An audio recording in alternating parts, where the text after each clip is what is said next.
Intensa movimentação na área. Zeca mandou no primeiro pau.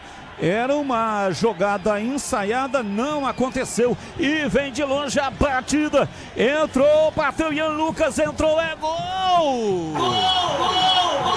Gol!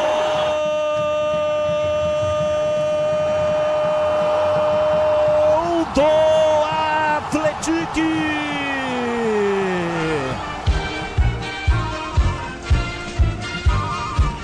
Na marca de 26 minutos passados, primeiro tempo.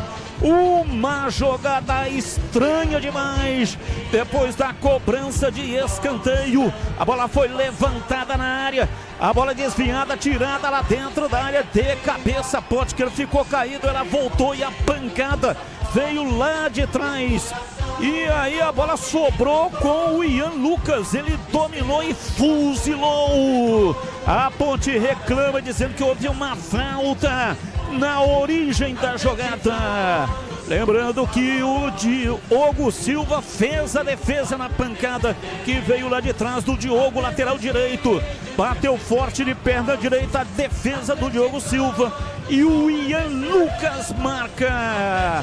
Atlético 1, Ponte Preta 0. E o detalhe do gol é seu Pedro Piscinato.